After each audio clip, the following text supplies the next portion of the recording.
وسبحانك لا فهم لنا إلا ما فهمتنا إنك أنت الجواد الكريم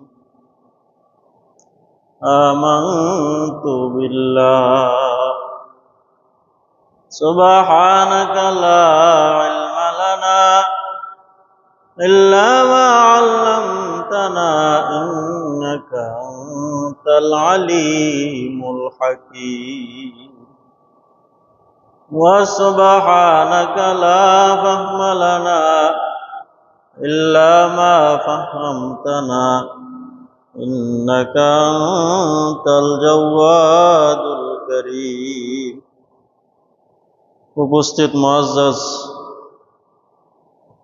সম্মানিত মুসল্লিয়ানে কেরাম, আমরা সর্বপ্রথম সে মহান রব্বে আরশে কারীমের শুকরিয়া আদায় করব। বন্ধ করবেন, বন্ধ করিয়া লাগা 23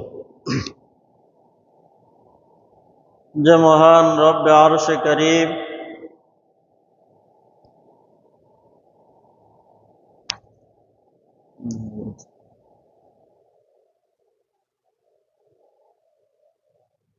বন্ধ করে এসি দাও 23 যে মহান রব্বে আরশে কারীম আমাদের মতো নালায়েক নগণ্য অদম পাপিষ্ঠ গোলামদেরকে তাহার মহান গড়ে মহান বিধান পালন করার জন্য সর্বাগ্যে সবার আগে নিয়ে এসছেন। আল্লাহ চাহে তো এই সংক্ষিপ্ত পরিসরে তাহার কালামুল্লাহ থেকে এবং তাহার প্রিয় হাবিবের মুখ নিঃসৃত আহাদিসে মুবারকা অসংখ্য অগণিত হাদিস থেকে আমরা কিঞ্চিত আলোকপাত করার অভিপ্রায় রাখি।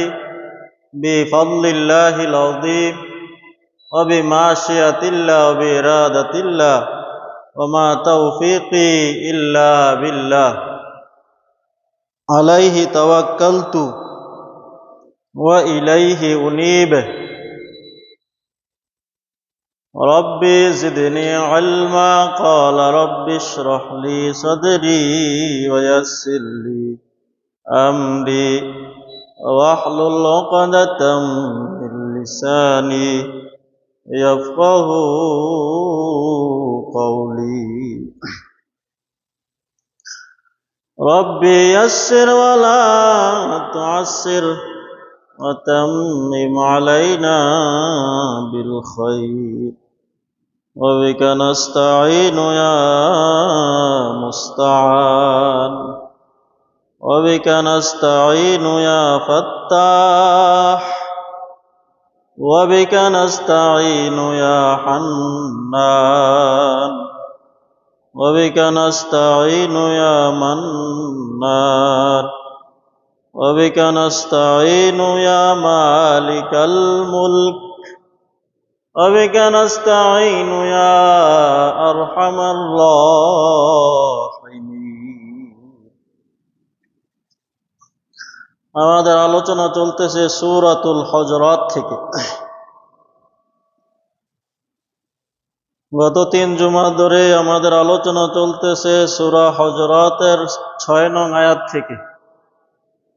তারই ধারাবাহিকতায় আমরা সূরা হুজুরাত থেকে ইনশাআল্লাহ এই সংক্ষিপ্ত পরিসরে কিছু আলোচনা রাখার চেষ্টা করব।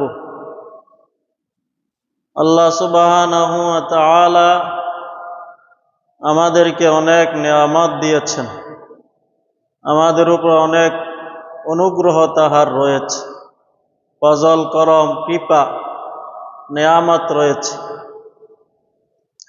সে নিয়ামত সমূহের মধ্যে অন্যতম একটি নিয়ামত হচ্ছে জবান। সুতরাং সেই জবান দিয়ে মানুষ অপর গোত্রের ভালো সংবাদ দেয় অথবা খারাপ সংবাদ দেয়। অনেক সময় হিংসার কারণে শত্রুতা বশত এমন সংবাদ দেয় যে সেই সংবাদ সেই ঘটনা সে ঘটায়নি, কিন্তু সে শত্রুতাবশত হিংসার কারণে সে ওই লোককে ক্ষতি করার লক্ষ্যে হিংসাবশত তাহার নামে আজগুবি খবর রটিয়ে দেয়। এই ধরনের সংবাদ যেন আমরা না দেই, এর থেকে যেন বিরত থাকি, এবং যাদের কাছে এই সংবাদ দেওয়া হলো তারা যেন এই সংবাদের উপর ভিত্তি করে কোনো ধরনের পদক্ষেপ না নেয়, যাচাই বাছাই করে যেন পদক্ষেপ নেয়, সেই লক্ষ্যেই আমাদের আলোচনা চলতেছে। সুতরাং মুসলমান ভাইয়েরা আমার, সাইয়্যিদুনা আবু বকর সিদ্দিক রাদিয়াল্লাহু তাআলা আনহু, তিনি কেমন তাকওয়াবান, পরহেজগার, আল্লাহ ভীরু, মুত্তাকি একজন আল্লাহ তাআলার হাবিবের সর্বশ্রেষ্ঠ সাহাবী ছিলেন সাইয়্যিদুনা আবু বকর সিদ্দিক। এত সতর্কতা সত্ত্বেও তিনি তাহার জবানের মধ্যে, মুখের মধ্যে পাথর দিয়ে রাখতেন। আবু বকর সিদ্দিক তাহার মুখের মধ্যে পাথর দিয়ে রাখতেন, যাতে করে মুখ দিয়ে কোনো অহেতুক অনর্থক কথা বের না হয়ে যায়। এজন্য মুখের মধ্যে পাথর দিয়ে রাখতেন। আবার কখনো কখনো তিনি তাহার জিহ্বাকে টেনে ধরে বলতেন, হে জিহ্বা, তোর কারণে আমি আল্লাহর দরবারে পাকড়াওগ্রস্ত হতে হবে, ক্ষতিগ্রস্ত হতে হবে, তোর কারণে ক্ষতিগ্রস্ত হব, এটা কখনো মেনে নেওয়া যায় না। জিহ্বাকে টেনে ধরে ধরে জিহ্বাকে শাসাতেন।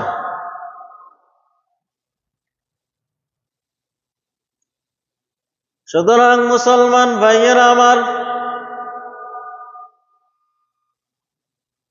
আল্লামা তাকি উসমানী দামাত বারকাতুহুমের আব্বাজান মুফতি আজম শফি রহমতুল্লাহি আলাইহির একজন পীর ছিল, বুজুর্গ ছিল, মিয়াজি রহমতুল্লাহি আলাই। শফি রহমতুল্লাহ আলাই যেহেতু আমলে আখলাকে চরিত্রে অনেক উচ্চ ছিলেন, তাই মিয়াজি রহমতুল্লাহি আলাই শফি রহমতুল্লাহি আলাইকে অনেক ভালোবাসতেন। তাহার দরবারে গেলে অনেক কথা বলতেন।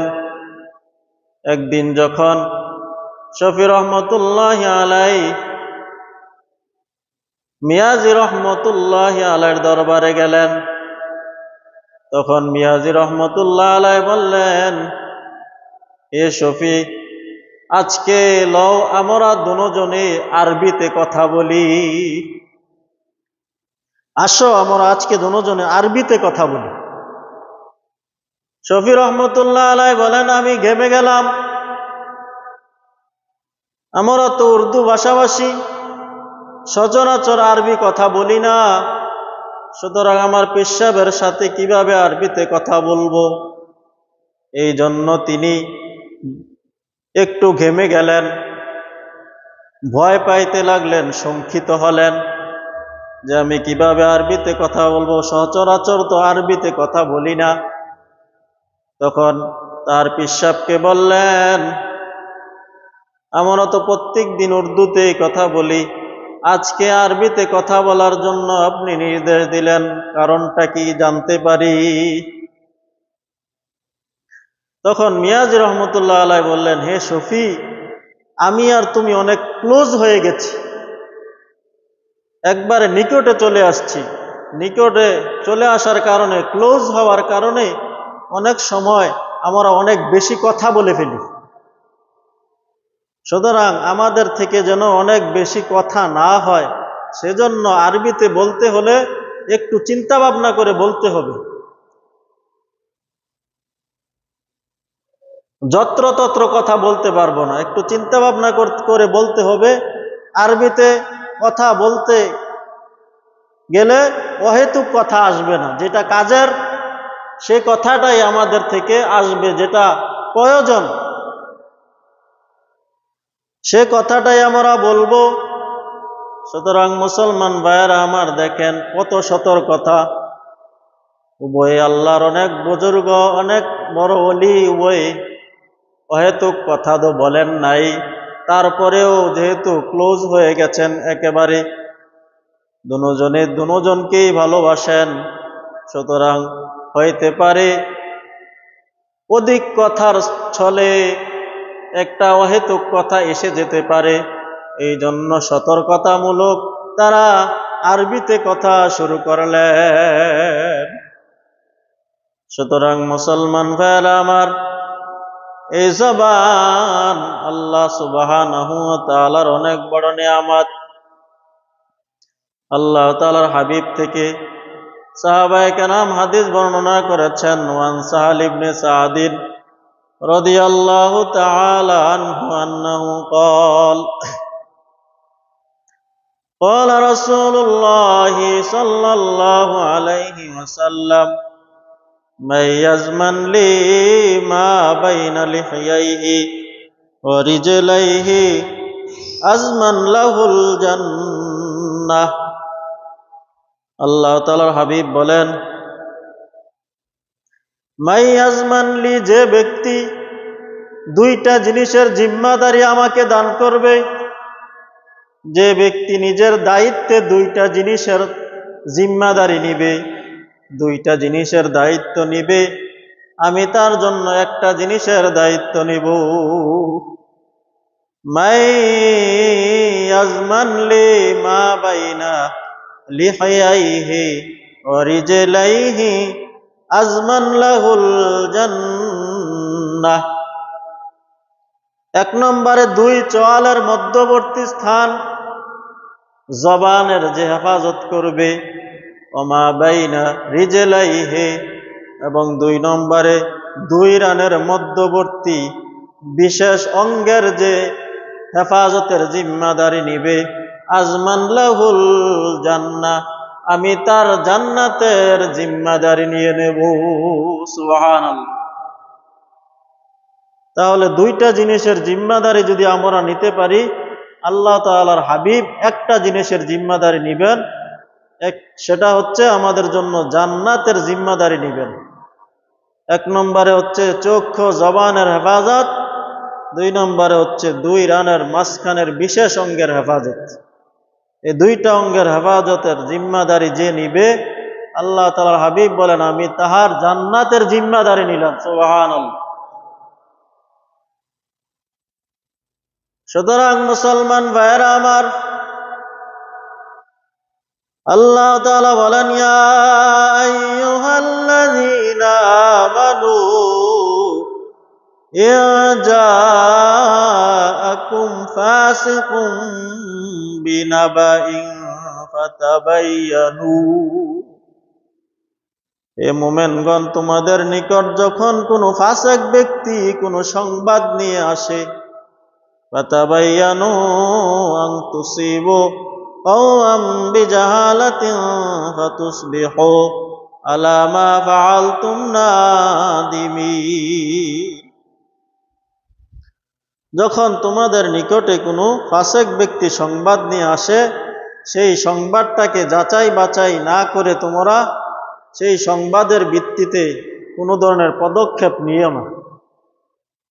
এই আয়াতের উপর আমাদের আলোচনা চলতেছিল।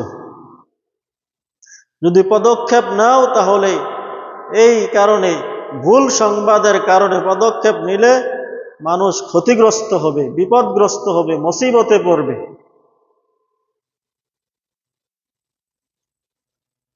তাহলে তাফসীর আহকামুল কোরআনের মধ্যে এসছে, কোনো ফাসিক ব্যক্তির সংবাদের উপর ভিত্তি করে কোনো বিচার কার্য পরিচালনা করা জায়েজ নেই। কোনো মুনাফিক ব্যক্তি যদি কোনো কওমকে, কোনো সম্প্রদায়কে, কোনো সম্প্রদায়ের লিডারকে, নেতাকে সংবাদ দেয়, তাহলে সেই সংবাদের ভিত্তিতে বিচার কার্য পরিচালনা করা জায়েজ নেই। এক নম্বর মাসালা। দুই নম্বর মাসালা হচ্ছে, কোনো মুনাফিক ব্যক্তির কে সাক্ষী বানানো জায়েজ নেই আমাদের মাযহাব অনুযায়ী। আমাদের মাযহাব অনুযায়ী কোনো মুনাফিককে সাক্ষী বানানো যাবে না। অথচ আজকে আমরা সংবাদের কোনো যাচাই বাছাই করি না। একজন ব্যক্তি অহরহর মিথ্যা কথা বলতেছে, যে অহরহর মিথ্যা করে সেই কথা বলে সেই মুনাফেক, যে ওয়াদা বরখেলাপ করে সেই মুনাফেক, যে নামাজের মধ্যে অলসতা করে সেই মুনাফেক, যে আমানতের খেয়ানত করে সেই মুনাফেক। সুতরাং মুনাফিকের সাক্ষ্য গ্রহণ করা যাবে না। মুনাফিকের কথার উপর ভিত্তি করে কোনো বিচার কার্য পরিচালনা করা যাবে না, বরং অন্য ব্যক্তিদের থেকেও ওই বিষয়টার সত্যতা যাচাই করতে হবে।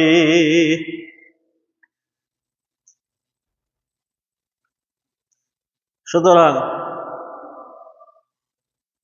এবং আপনার কাছে যে ব্যক্তি এসে কথাটা বলল যে অমুক ব্যক্তি অমুক মন্দ কাজটা করেছে, সুতরাং আপনার দায়িত্ব হলো যার ব্যাপারে সে সংবাদটা দিল সেই ব্যক্তিকে জিজ্ঞাসা করা, যে ভাই তোমার নামে তো এমন একটা বদনাম রটিয়েছে, তুমি কি এই কাজটা করেছ?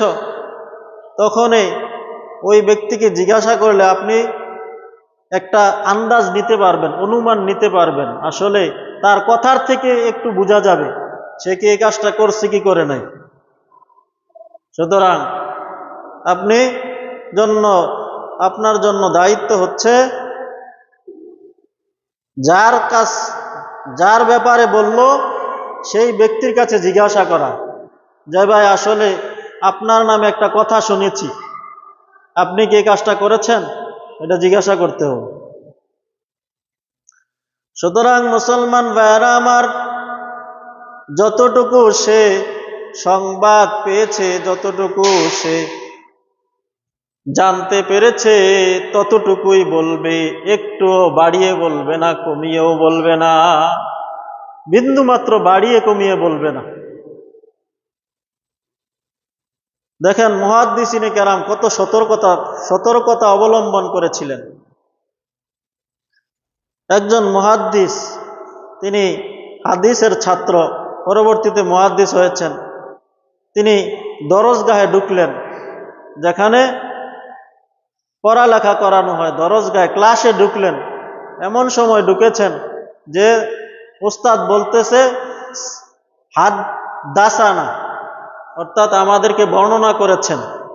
সে ক্লাসে এসে হাদ শোনেন নাই, শুধু সানা শুনেছেন।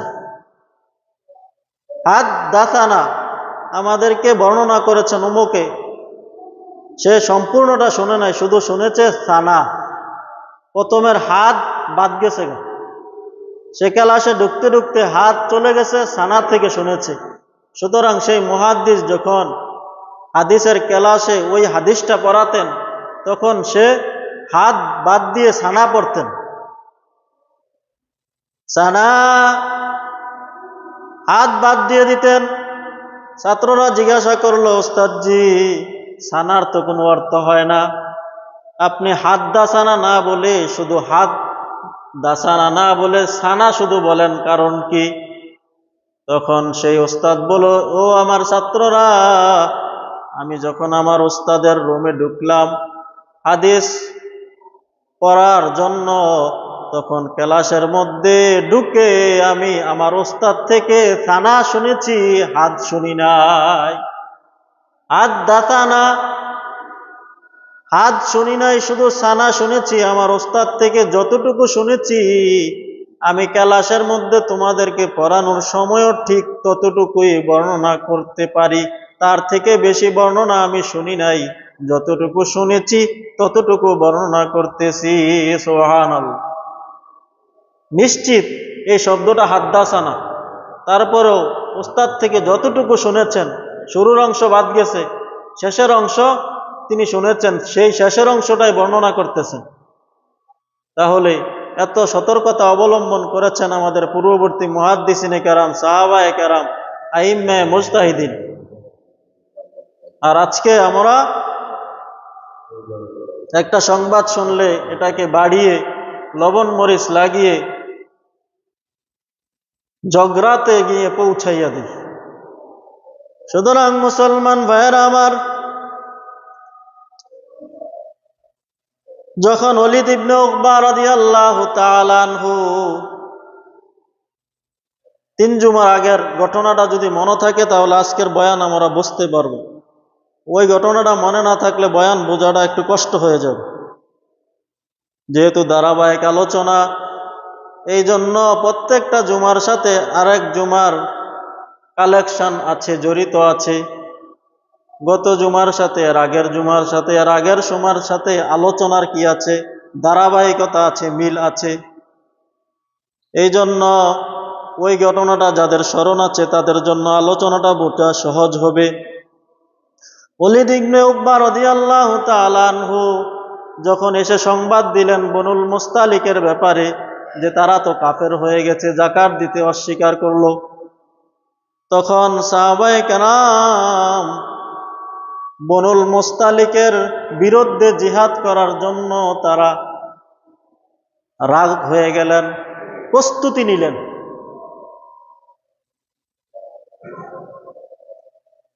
বনুল মুস্তালিকের সাথে যুদ্ধ করার জন্য আল্লাহ তাআলার হাবিবকে পিড়াপিড়ি করতে লাগলেন, ইয়া রাসূলুল্লাহ, ইয়া হাবিব আল্লাহ, তারা এমনিভাবে কাফের হয়ে গেছে, যাকাত দিতে অস্বীকার করেছে, সুতরাং আপনি আমাদেরকে নির্দেশ দিন, আমরা বনুল মুস্তালিককে সাথে যুদ্ধ করে তাদেরকে ধ্বংস করে দেই। সাহাবায়ে কেরাম পিড়াপিড়ি করতে লাগলেন।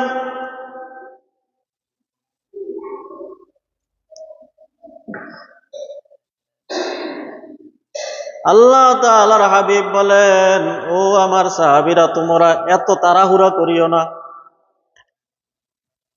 একটু ধীরস্থিরতা অবলম্বন করো, আমি ওই সংবাদটাকে ভালোভাবে যাচাই করে নিই।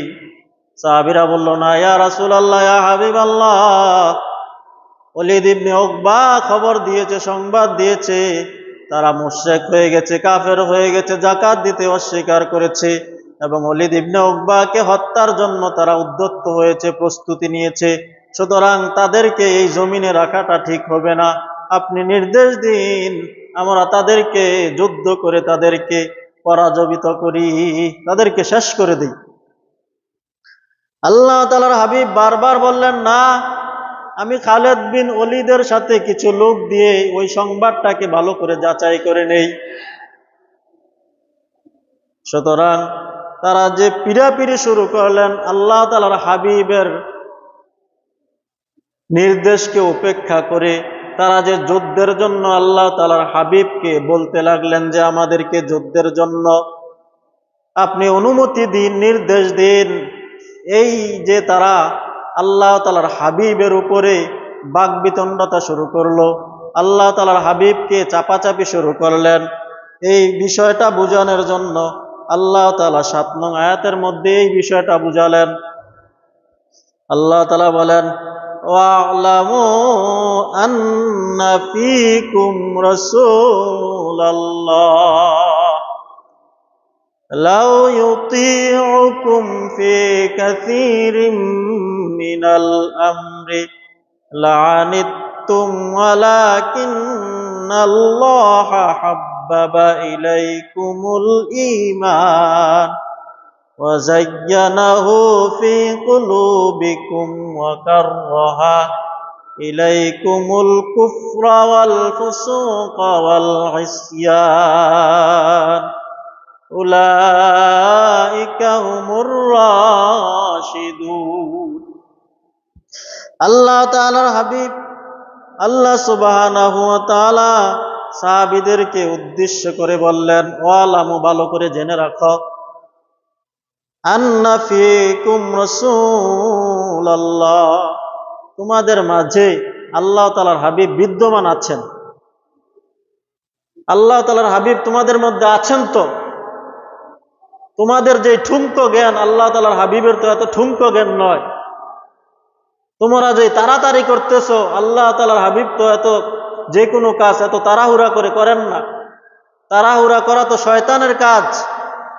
সুতরাং তোমরা কেন তাড়াহুড়া শুরু করেছো? আল্লাহ তাআলার হাবিব তো তোমাদের মধ্যে বিদ্যমান আছেন।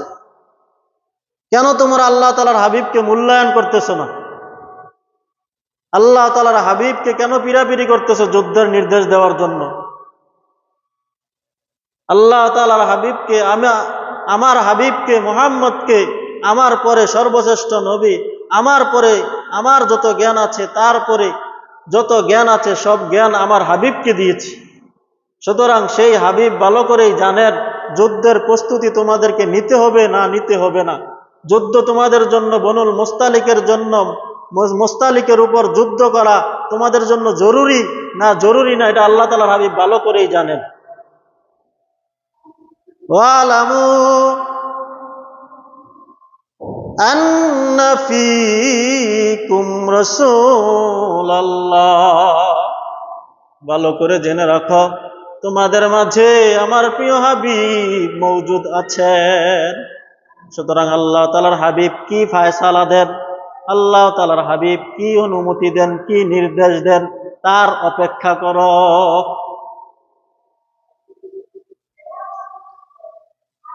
লাউ ইউতিউকুম ফি কাসীরিম মিনাল আমরি লাআনিতুম, যদি আল্লাহ তাআলার হাবিব অধিকাংশ বিষয়ে তোমাদের আনুগত্য করেন, তোমাদের কথা মানেন, তোমাদের কথা অনুযায়ী ফয়সালা করেন, লাআনিতুম, তাহলে অবশ্যই অবশ্যই তোমরা ক্ষতিগ্রস্ত হবে। তোমরা নিজেরা ক্ষতিগ্রস্ত হবে, বিপদে পড়বে, সমস্যায় পড়বে, মহা সংশয়ের মধ্যে পড়ে যাবে, বিপর্যস্ত হবে।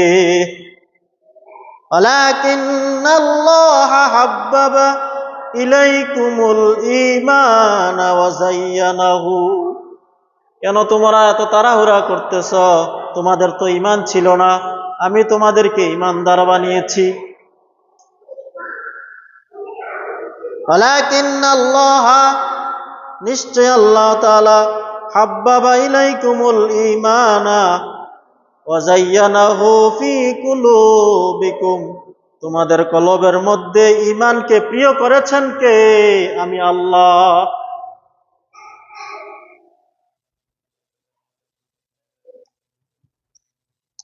তোমাদের মধ্যে ঈমান ছিল না, তোমাদের মধ্যে ঈমানকে আমি প্রিয় করেছি আমার হাবিবের মাধ্যমে।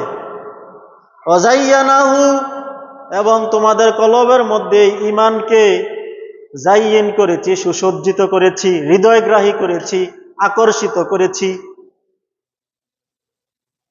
ওয়াকাররাহা ইলাইকুমুল কুফরা ওয়াল ফুসুকা ওয়াল ইসয়ান, তোমাদের জন্য তোমাদের কলবের মধ্যে ঈমানকে প্রিয় করেছি এবং সেই ঈমানকে হৃদয়গ্রাহী করেছি, সুসজ্জিত করেছি, আকর্ষিত করেছি। আর কি করেছি? ওয়াকাররাহা ইলাইকুমুল কুফরা ওয়াল ফুসুকা ওয়াল ইসয়ান, কুফরকে, ফুসুককে, পাপাচারকে, ওয়াল ইসয়ান, এবং নাফরমানিকে তোমাদের জন্য অপছন্দনীয় বস্তু বানিয়েছি। যেটা তোমাদের কাছে পছন্দনীয় ছিল সেটাকে তোমাদের কাছে অপছন্দনীয় বানিয়েছি, আর যেটা তোমাদের কাছে অপছন্দনীয় ছিল সেটাকে তোমাদের কাছে আমি পছন্দনীয় বানিয়েছি আমার হাবিবের মাধ্যমে। সুতরাং তোমাদের মাঝে আমার হাবিব বিদ্যমান আছে। আল্লাহ তাআলার আমার হাবিব কি ফয়সালা করে সেটার প্রতীক্ষা করো।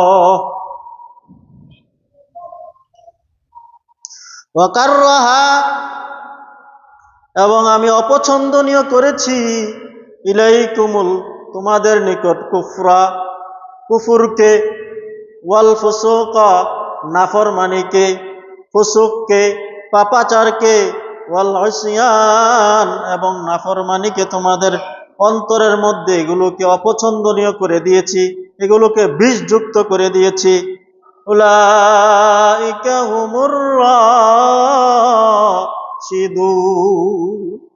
ওই সকল লোকেরাই হচ্ছে সঠিক পথের অনুগামী। তাহলে এই আয়াতটা হচ্ছে ৬ নং আয়াতের ব্যাখ্যা, তাফসীর। যে যখন ওলীদ ইবনে উকবা বনুল মুস্তালিকের ব্যাপারে সংবাদ দিলেন, তখন সাহাবায়ে কেরামেরা আল্লাহ তাআলার হাবিবের কাছে পিরাপিরি করতে লাগলেন যে আপনি আমাদেরকে বনুল মুস্তালিকের বিরুদ্ধে যুদ্ধ করার পারমিট দিন, অনুমতি দিন। পিড়াপিড়ি করতে লাগলেন।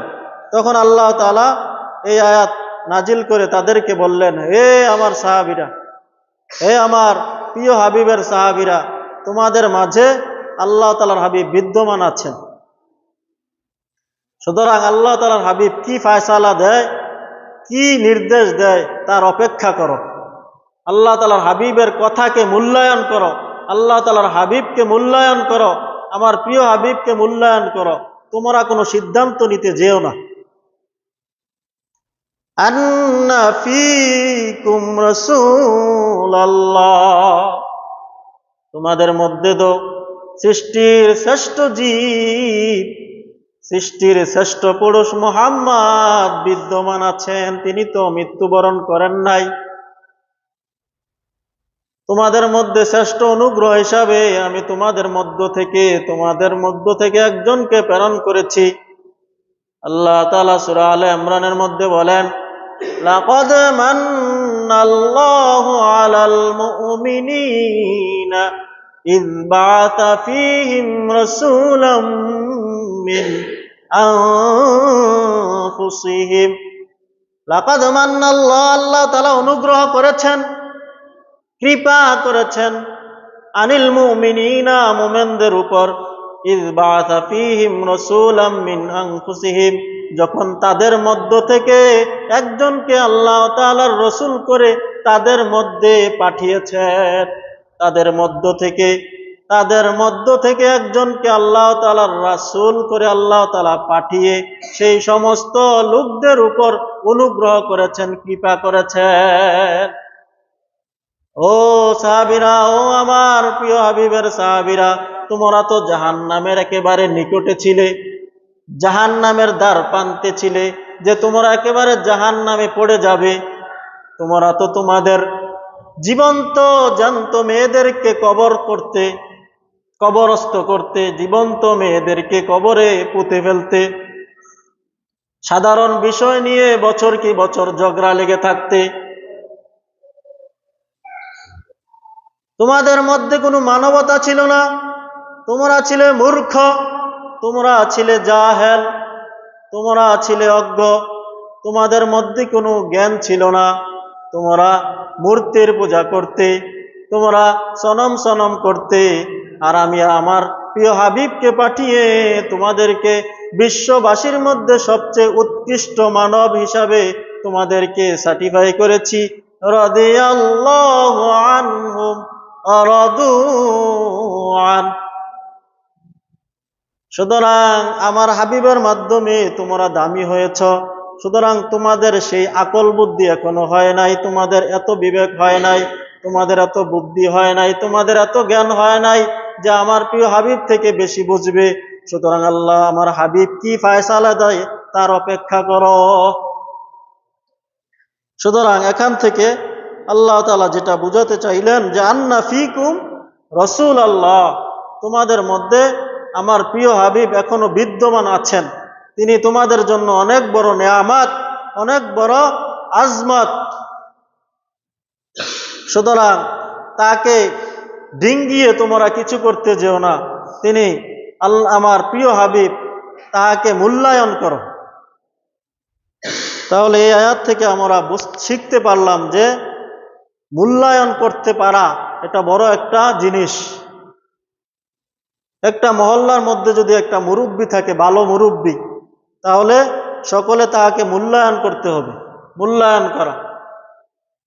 একটা ইউনিয়নের মধ্যে যদি ভালো একজন ধার্মিক চেয়ারম্যান থাকে, মেম্বার থাকে, তাহলে সেই ধার্মিক মেম্বার চেয়ারম্যানকে মূল্যায়ন করা।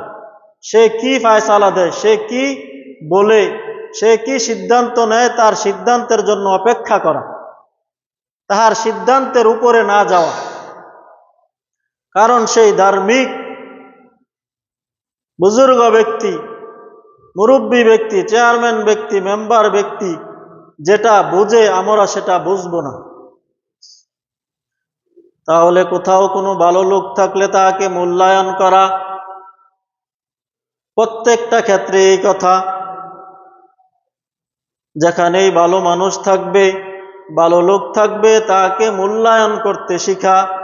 এই আয়াত থেকে আল্লাহ তাআলা আমাদেরকে শিক্ষাটা দিলেন। সুতরাং কোন মসজিদে যদি ভালো কমিটি থাকে তাহলে সেই কমিটিদেরকে মূল্যায়ন করা। তাহলে আল্লাহ তাআলা বলেন, ওয়ালামু আন্না ফীকুম রাসূলুল্লাহ, ভালোভাবে জেনে রাখো তোমাদের মধ্যে আল্লাহ তাআলার রাসূল বিদ্যমান আছেন, যিনি তোমাদের জন্য নেয়ামত, যাকে আমি তোমাদের জন্য অনুগ্রহ করে পাঠিয়েছি। সুতরাং আমার হাবিব কি ফায়সালা দেয় তার ফায়সালার জন্য অপেক্ষা করো। তোমরা যুদ্ধের জন্য তাড়াহুড়া করিও না। তোমরা ছিলে জাহান্নামের অধিক নিকটবর্তী। আমার হাবিবের মাধ্যমে হাবিব তোমাদের জন্য কষ্ট করেছেন, পাথরের আঘাত খেয়েছেন, দান দান মোবারক শহীদ করেছেন। এত কষ্ট করে তোমাদেরকে দ্বীনের দাওয়াত দিয়ে তোমাদেরকে মুসলমান করেছেন। সুতরাং আমার হাবিব কি ফায়সালা দেয় সেই ফায়সালার জন্য অপেক্ষা করো। তোমাদের ঈমান ছিল না, তোমরা কুফর ছিলে, কাফের ছিলে, তোমরা ফাসিক ছিলে, তোমরা নাফরমান ছিলে। তোমাদেরকে আমি তোমাদের কলবের মধ্যে ঈমানকে মুহিব করে দিয়েছি, প্রিয় করে দিয়েছি, এবং তাকে হৃদয়গ্রাহী আকর্ষণমূলক করে দিয়েছি। তাহলে মুসলমান ভাইয়েরা আমার, আল্লাহ তাআলা হাবিব যে ফায়সালা দেন সেই ফায়সালা মেনে নিতে হবে। আল্লাহ তাআলার হাবিব যদি তাদের পীড়াপিড়ির উপর তখন বনুল মুস্তালিকের বিরুদ্ধে যুদ্ধের জন্য ফায়সালা করে দিতেন, তাহলে বিনা অপরাধী মুসলমানদেরকে একটা মুসলমান ক্রম ধ্বংস হয়ে যেত। কিন্তু আল্লাহ তাআলার হাবিব খালেদ বিন ওলীদের মাধ্যমে যাচাই করলেন, যাচাই করে দেখা গেল যে না, সংবাদটা ছিল ভুল। যাচাই করার কারণে একটা সম্প্রদায় বড় বিপদ থেকে বেঁচে গেলেন, কঠিন মুসিবত থেকে, বিপর্যয় থেকে, কাটাকাটি মারামারি থেকে বনুল মুস্তালিক সম্প্রদায় নিষ্কৃতি পেয়ে গেলেন। তাহলে মুসলমান ভাইয়েরা আমার, আল্লাহ তাআলার হাবিবকে যে পাঠিয়েছেন, আল্লাহ তাআলার হাবিবের প্রত্যেকটা সংবাদ, প্রত্যেকটা নির্দেশ আমাদেরকে মানতে হবে, বুঝে আসুক বা না আসুক। আমরা হচ্ছে আল্লাহ তাআলার বান্দা। 24 ঘন্টার জন্যই আল্লাহ তাআলার হুকুম মানবে। চাকরের একটা নির্দিষ্ট সময় থাকে, 8 ঘন্টা 12 ঘন্টা পরে আর সে ডিউটি করতে হয় না। কৃতদাসেরও একটা নির্দিষ্ট সময় থাকে। কিন্তু আমরা হচ্ছে আল্লাহ তাআলার বান্দা। আমাদের জীবনের শুরু থেকে মৃত্যু পর্যন্তই আমরা আল্লাহ তাআলার প্রত্যেকটা হুকুমের অনুগত হতে হবে। বিন্দু পরিমাণ কিল কায়াল, বিন্দু পরিমাণ প্রশ্ন অজুহাত করা যাবে না যে এই জিনিসটা আমার বুঝে আসে নাই, এই কথাটা আমার বুঝে আসে নাই। সুতরাং আমরা হচ্ছে আল্লাহ তাআলার বান্দা। বান্দা কেমন? আব্দুল্লাহ ইবনে মুবারক বাজার থেকে একটি কৃতদাস ক্রয় করলেন। কৃতদাস ক্রয় করে আব্দুল্লাহ ইবনে মুবারক বললেন যে তোমার কি পছন্দ? তখন সেই কৃতদাস বলল, মনিব যেটা পছন্দ করে দেয় সেটাই আমার পছন্দ। আব্দুল্লাহ ইবনে মুবারক বললেন, তুমি কি পোশাক পরতে পছন্দ করো? তখন সেই গোলাম বলল, মনিব আমাকে যেই পোশাক পরিধান করে পরাইতে চায় সেটাই আমার পছন্দ। তখন আব্দুল্লাহ ইবনে মুবারক বললেন যে তোমার কোন ধরনের কামরা ঘর পছন্দ? তখন সেই গোলাম বলতেছে, মনিব যেই ঘরে রাখে সেই ঘরেই আমার জন্য পছন্দনীয়। আব্দুল্লাহ ইবনে মুবারক প্রশ্ন করলেন, তুমি কোন খাবার খেতে পছন্দ করো? তখন সেই গোলাম বলল, মনিব আমাকে যেই খাবার দেয় সেই খাবারই আমার পছন্দনীয়। তখন আব্দুল্লাহ ইবনে মুবারক বুঝতে পারলেন, আরে এইটাই হচ্ছে প্রকৃত গোলাম। মনিব গোলাম থেকে গোলামি শিখলেন যে আসলে আমরাও তো আল্লাহর এমন বান্দাই হওয়া উচিত যে আল্লাহ তাআলা আমাদের জন্য যেটা পছন্দ করেছেন আল্লাহ তাআলা আমাদের জন্য যেটা মনোনীত করেছেন, আল্লাহ তাআলার হাবিব যেটা নির্দেশ দিয়েছেন, চাই সেটা আমাদের বুঝে আসুক অথবা না বুঝে আসুক, আমাদের যুক্তিতে ধরুক বা না ধরুক, সেটাই আমার জন্য কল্যাণকর। আমার জন্য আমি যেটা মনে করতেছি কল্যাণকর, কিন্তু আল্লাহ তাআলার বিধানে এটা নাই, তাহলে সেটা কশ্চিন কালেও আমার জন্য কল্যাণকর হতে পারে না। তাহলে মুসলমান ভাইয়েরা আমার, আল্লাহ তাআলার হাবিবের প্রত্যেকটা নির্দেশ বিনা বাক্যে বিনা দলিলে মানতে হবে। দলিল তো আছেই, মানে আমার বুঝে আসুক বা না আসুক, আমাকে আল্লাহ তাআলার হাবিবের অনুসরণ, সাহাবীদের অনুসরণ অবশ্যই করতেই হবে। কোনো ধরনের প্রশ্ন করা যাবে না যে এটা তো আমার বুঝে আসলো না। সুতরাং মুসলমান ভাইয়েরা আমার, আল্লাহ তাআলার হাবিব যেটা আমাদের জন্য পছন্দ করবেন সেটাই আমাদেরকে মেনে নিতে হবে। আল্লাহ তাআলা হাবিব যেটা নির্দেশ করবেন সেটাই আমাকে মেনে নিতে হবে। আল্লাহ তাআলা সূরা আহজাবের 36 নং আয়াতের মধ্যে বলেন, ওমা কানা লিমুমিনিন ওয়ালা মুমিনাতিন ইযা ক্বাদাল্লাহু ওয়া রাসূলুহু আমরান আইয়াকুনা লাহুমুল খিয়ারাতু মিন আমরিহিম ওয়া মান ইয়াসিল্লাহা ওয়া রাসূলাহু ফাকাদ দাল্লা দালালাম মুবিনা। আল্লাহ এবং তার রাসূল যেই সিদ্ধান্তটা তোমাদের জন্য নিয়েছেন, ইযা ক্বাদাল্লাহু ওয়া রাসূলুহু আমরন, আল্লাহ এবং তার রাসূল কোনো বিষয়ে যেই সিদ্ধান্ত নিয়েছেন, কোনো মুমিন পুরুষ এবং কোনো মুমিন নারীর জন্য সেই বিষয়ের বিপরীত সিদ্ধান্ত নেওয়া তাদের জন্য জায়েজ নেই। ওমা কানা লিমুমিনিন ওয়ালা মুমিনা, কোনো মুমিন পুরুষের জন্য এবং কোনো মুমিন নারীর জন্য জায়েজ নেই। ইযা ক্বাদাল্লাহু ওয়া রাসূলুহু, যখন আল্লাহ এবং তার রাসূল আমরন কোনো বিষয়ে ফায়সালা করে ফেলেছেন, কোনো বিষয়ে কোনো সিদ্ধান্ত নিয়ে ফেলেছেন, আইয়াকুনা লাহুমুল খিয়ারাতু মিন আমরিহিম, তাদের জন্য সেই বিষয়ের বিপরীত কোনো সিদ্ধান্ত নেওয়া, কাজ করা, ফায়সালা গ্রহণ করা মুমিন পুরুষ এবং মুমিন নারীর জন্য জায়েজ নেই।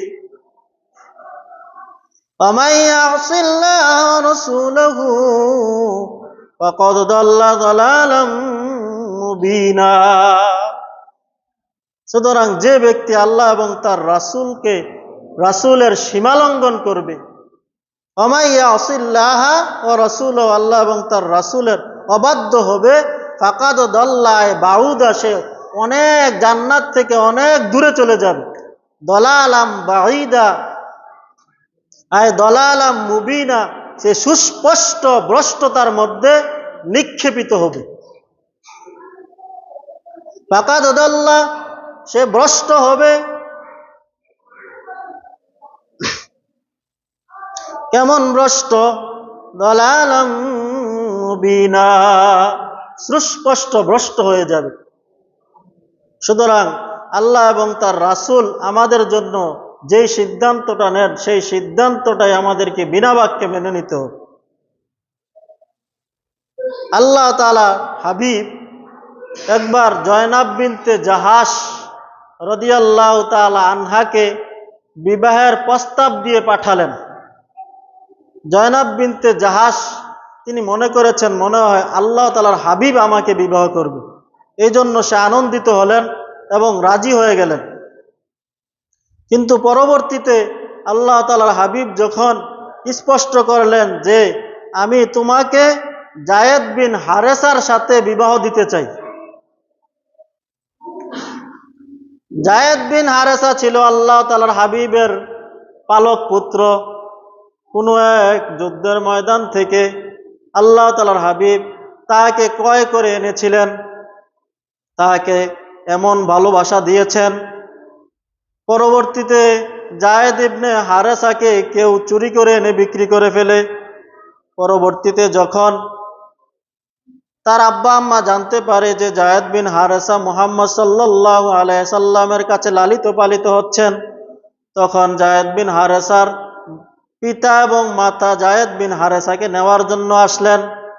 যায়েদ বিন হারেসা আল্লাহ তাআলার হাবিবের কাছে এত ভালোবাসা পেয়েছেন যে যায়েদ বিন হারেসা তার পিতা মাতার কাছে যাইতে রাজি না। সুবহানাল্লাহ। নিজের পিতা মাতাকে ছেড়ে দিলেন যে না, আমি এখানে যেই ভালোবাসা পেয়েছি আমি আর আমার পিতা মাতার কাছে ফিরে যাইতে চাই না। তখন আল্লাহ তাআলা হাবিব তাকে রেখে দিলেন, তাকে লালন পালন করলেন। যখন তিনি বড় হলেন তখন তাকে বিবাহ দেওয়ার জন্য জয়নাব বিনতে জাহাশকে বললেন। তখন জয়নাব বিনতে জাহাশ এবং তাহার ভাই আব্দুল্লাহ ইবনে জাহাশ এই বিবাহেতে রাজি হলো না, যে না, আমরা তো মনে করেছিলাম যে আপনি স্বয়ং আমার বোনকে জয়নাব বিনতে জাহাশকে বিবাহ করবেন, কিন্তু আপনি বিবাহ না করে আপনি যায়েদ বিন হারেসার সাথে বিবাহ দিতে চাচ্ছেন, এটা আমরা রাজি নই। জয়নাব বিনতে জাহাশও রাজি হলেন না এবং আব্দুল্লাহ ইবনে জাহাশও রাজি হলেন না। তখন আল্লাহ তাআলা এই আয়াত নাজিল করলেন যে আমি এবং আমার হাবিব এই সিদ্ধান্ত নিয়েছি, সুতরাং তোমাদের জন্য ফরজ হয়ে গেছে এই বিবাহের মধ্যে সম্মতি। জয়নাব বিনতে জাহাশ, তোমার জন্য ফরজ হয়ে গেছে যায়েদ বিন হারেসাকে বিবাহ করা, সুতরাং তুমি এখানে কেন অস্বীকার করতেছ? আল্লাহ এবং তার রাসূল ফয়সালা করে ফেলেছেন, সিদ্ধান্ত নিয়ে ফেলেছেন, সুতরাং এটা অস্বীকার করার কোনো জো নেই। সুতরাং মুসলমান ভাইয়েরা আমার, যখন আয়াত নাজিল হয়ে গেল তখন সাথে সাথে জয়নাব বিনতে জাহাশ যায়েদ বিন হারেসাকে বিবাহ করতে রাজি হয়ে গেলেন। তাহলে এই আয়াত থেকেও আমরা বুঝতে পারলাম যে আল্লাহ এবং তার রাসূল যে সিদ্ধান্ত নিবেন সেই সিদ্ধান্ত আমাদের জন্য ফরজ হয়ে যাবে, সেই সিদ্ধান্ত আমাদের জন্য ওয়াজিব হয়ে যাবে। সেই সিদ্ধান্তের উপর আমাদের কোনো বার্গেনিং করা আমাদের জন্য শোভনীয় নয়। কোনোভাবেই সিদ্ধান্তকে উপেক্ষা করা, এতরাজ করা আমাদের জন্য জায়েজ হবে না। সেই সিদ্ধান্ত আমার জন্য কল্যাণকর না হোক বা অকল্যাণকর হোক, সেটাই আমাকে মানতে হবে। আমাদের ক্ষুদ্র জ্ঞানে যদিও প্রাথমিকভাবে বোঝা যায় যে এটার মধ্যে কল্যাণ নেই, কিন্তু না না, অবশ্যই অবশ্যই সেই বিষয়টার মধ্যে আমাদের জন্য কল্যাণ রয়েছে। আমাদের ক্ষুদ্র জ্ঞানে সেটা বুঝে আসবে না।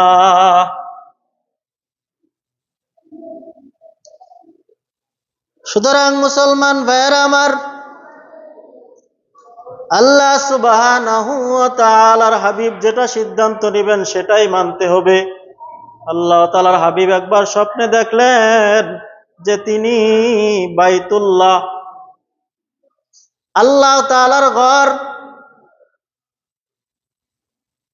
মধ্যে যাচ্ছেন এবং তিনি উমরা করার জন্য তিনি যাচ্ছেন।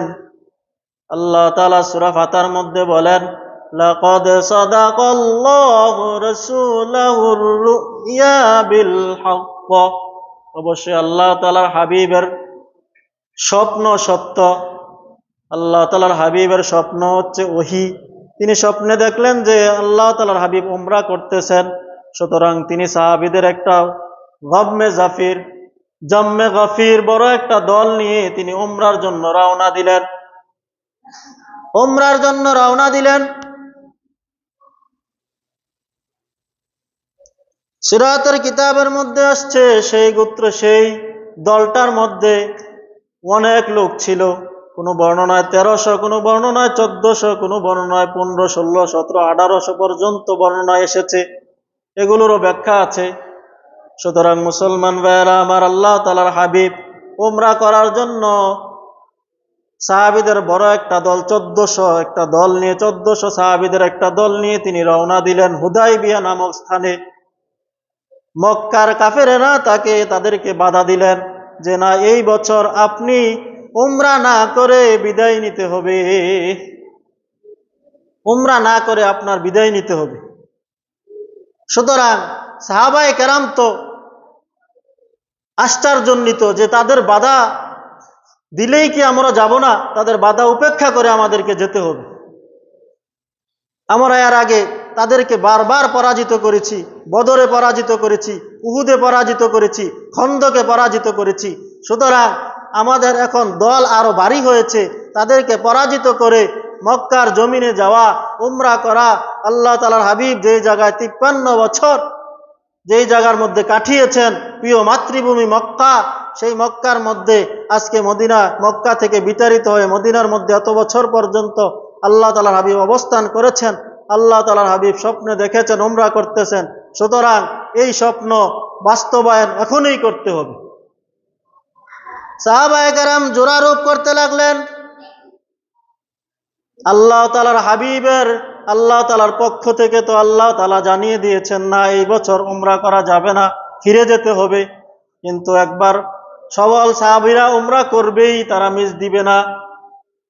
আবু বকর সিদ্দিকের কাছে উমর ফারুক রাদিয়াল্লাহু তাআলা আনহু তো বড় রাগী মানুষ, একবার আবু বকরের কাছে যায়, এ আবু বকর কি কয়, আল্লাহ তাআলার হাবিবকে আমাদেরকে নির্দেশ দিবেন না? একবার আবু বকরের কাছে যায় উমর, আরেকবার আল্লাহ তাআলার হাবিবের কাছে যায়। একবার আবু বকরের কাছে যায়, একবার আল্লাহ তাআলার হাবিবের কাছে যায়। আল্লাহ তাআলার হাবিব, আপনি নিষেধ করবেন না, আমরা এই বছরই উমরা করে যাব। কিন্তু এই বছর উমরা করলে যে সাহাবীদের জন্য বিপদ। এই যেই সন্ধিগুলো করবে, হুদায়বিয়ার যে সন্ধিগুলো করা হবে 9টা সন্ধি, সেই সন্ধির মধ্যে প্রত্যক্ষভাবে যদিও দেখা যাচ্ছে মুসলমানের জন্য পরাজয়, কিন্তু পরোক্ষভাবে এগুলোর মধ্যে এরকম ভাবে বিজয়। এই সন্ধিগুলোর মধ্যে রয়েছে বিজয় মুসলমানদের জন্য। যে মুসলমানরা যে মুশরিকদের বড় বড় লিডারদেরকে হত্যা করে দিয়েছেন, তারা তো এরকম ভাবে মুসলমানদেরকে হত্যা করার জন্য ভীষণভাবে প্রস্তুতি নিয়ে আছেন, যে কোনো ভাবেই যদি মক্কায় তারা আসে তাহলে তাদেরকে ধ্বংস করা হবে, তাদের নাম নিশান একেবারে মুছে দেওয়া হবে।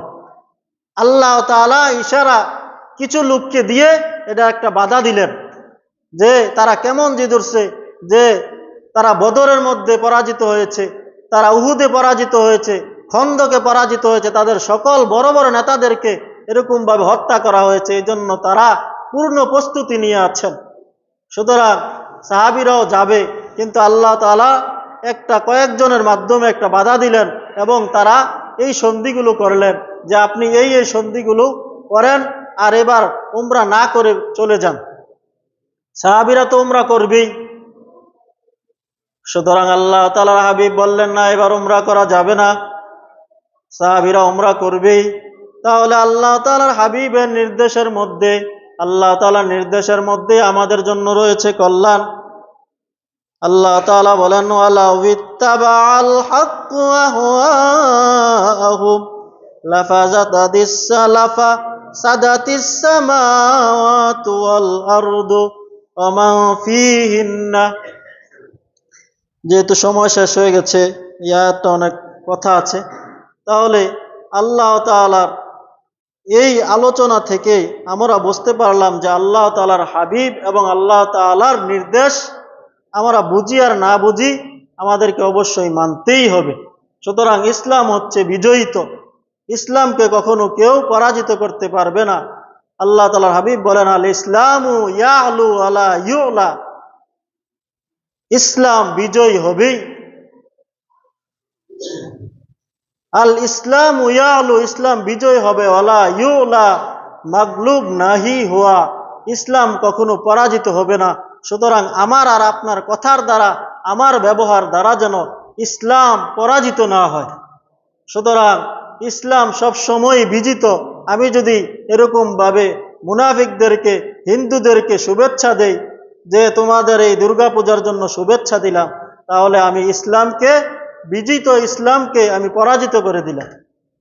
আল ইসলামু ইয়ালু আলা ইউলা, ইসলাম সব সময় বিজয়ী হবে। আপনি নিরাপত্তা দিতে পারেন কিন্তু শুভেচ্ছা দিতে পারেন না।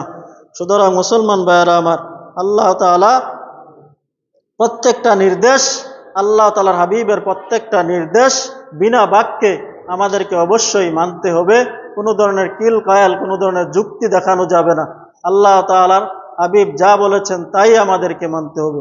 আল্লাহ তাআলা আমাদের সকলকে বিনা বাক্যে আল্লাহ তাআলার প্রত্যেকটা আয়াতের নিদর্শন, নির্দেশ আল্লাহ তাআলার হাবিবের হাদিসের প্রত্যেকটা নির্দেশ মানার তৌফিক দান করুন। সকলে বলি আমিন। আমা আলাইনা ইল্লাল বালাগ। মুসলমান ভাইয়েরা আমার, আজকের জুমার মধ্যে কে আছেন আল্লাহ তাআলার ঘরে আল্লাহ তাআলার কে সন্তুষ্ট করার জন্য আল্লাহ তাআলার ঘর নির্মাণের কাজে সদকায়ে জারিয়া হিসাবে আল্লাহ তাআলার ঘরে আজকের জুমায় কে আছেন?